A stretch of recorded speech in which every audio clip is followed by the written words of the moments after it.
OFW, may sakit na, nasa ambulansya, pero padala pa rin sa Pilipinas ang iniisip at pinoproblema. Yes, madalas nangyayari ito sa napakaraming mga OFWs. Hindi alam ng mga pamilya nila sa Pilipinas na medyo masama na yung kondisyon, nagkakasakit na dahil sa sobrang trabaho.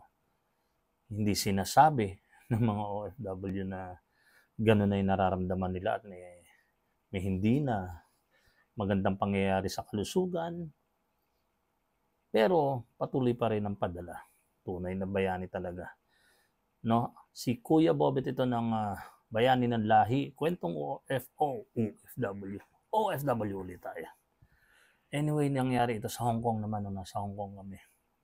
So may sinamahan ako, kasama namin na maambulansya, no? So tumawag kami ng ambulansya and binaba na namin siya. May kasabay sa ambulansya. Hindi ko kilala, Pilipina. Tapos habang nandun siya, siyempre ang ambulansya sa Hong Kong, napakaganda. As in, maganda talaga. So habang nandun na siya, medyo tinitreat na siya, na may konting treatment na sa ambulansya pa lang. And then parang sinabi nandun yung nasa ambulance na, ewan ko kung doktor yun or what, emergency personnel. Sabi na kailangan niyang maging ma-confine. Kailangan niya ma-confine sa hospital. So sinabihan yung babaeng Pilipina, nakahiga sa stretcher. Hindi ko kilala din, nandun kami sa kabilang side. Diba? So para siyang nakatingin sa malayo. Alam niyo yung lumabas sa bibig niya. Hindi ko makakalimutan to. Sabi niya gano'n, nakatingin siya sa malayo. Sabi niya, ako, may sakit na ako. Paano na kaya sila? Naintindihan niya. Nung nandun na siya, hindi na siya makakilos, masama na yung pakiramdam niya. Tapos, nung sinabihan siya na kailangan niya ma-confine and hindi muna siya makakapagtrabaho, ang pinakaunang nasa isip niya is hindi yung sarili niyang kalusugan, hindi yung sarili niyang buhay, kundi yung buhay ng pamilya niya na nasa Pilipinas. Paano na ba dahil hindi niya ito mapapadala ng pera? Alam mo yung tipong nandun ako, nakaupo ako sa kabilang side, nandun siya. Tapos biglang sinabi niya, parang sobrang tumatak sa isipan ko. Ang grabe yung mga ibang OFWs, no? Yung dedication nila to work hard para sa future nila, and priority is yung pamilya, yung mga mahal nila sa buhay. Ganon kabayani ang maraming mga OFWs. I'm sure yung mga ibang OFW na nakakapanood nito, ganon din siguro nararamdaman niya. Talagang bayani rin talaga kaya. Basag. But anyway, yun nga, tumatak sa isip ko na ganun magsakripisyo itong mga OFWs na to. Tayo mga OFWs, ganun naman tayo, karamihan sa atin.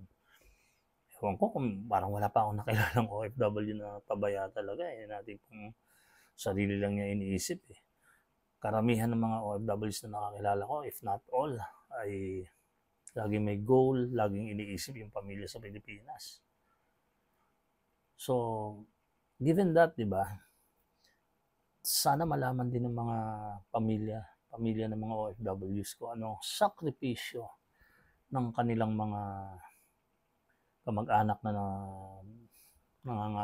nag-iibang bayan para magtrabaho, bigyan sila ng magandang edukasyon, kinabukasan, para lalong ma-appreciate, no, yung hardship, yung sacrifices.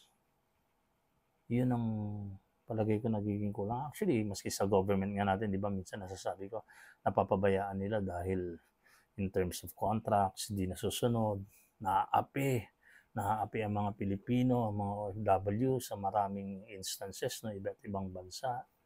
Mga passports sinahawakan ng employers kahit hindi kailangan and bawal.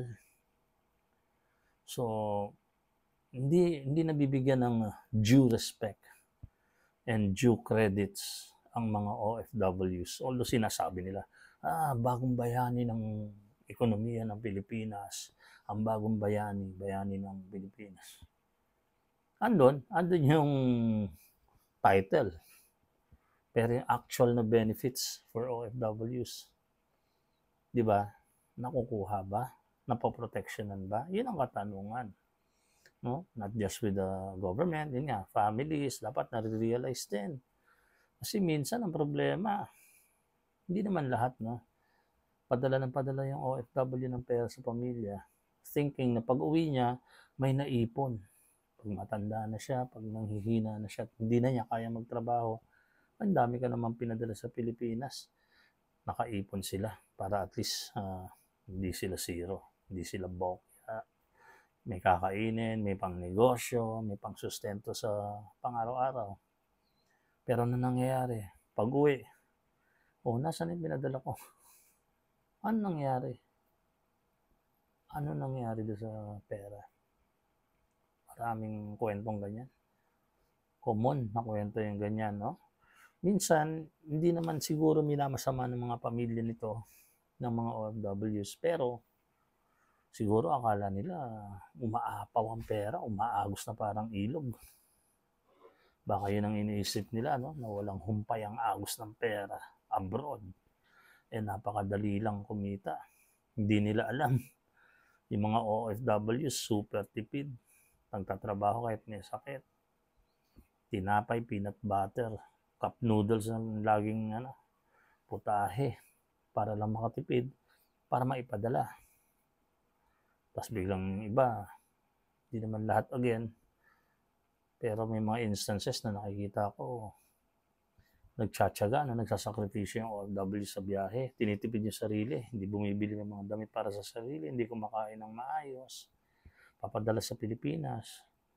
Tapos yung kamag-anak sa Pilipinas, walang humpay gumastos, sabay parties, ganon, handaan, nagpadala si ganito, so ayan, party tayo, yes. Tapos itong si kawawang OFW, andun pa rin sa biyahe, di ba? Tinitipid na sa sarili, nagkakasakit na. So yun yung mga nakakalungkot na scenarios.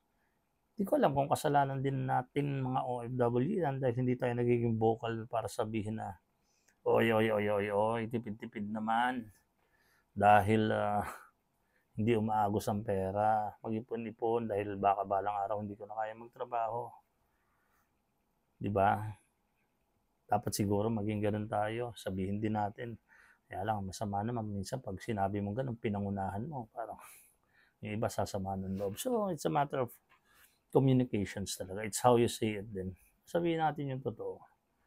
No? Na hindi umaagos ang pera abroad. And may hangganan ang lahat. Para sa ganon, irerespeto rin yung perang kinikita mo bilang OFW. Okay? Ganun lang.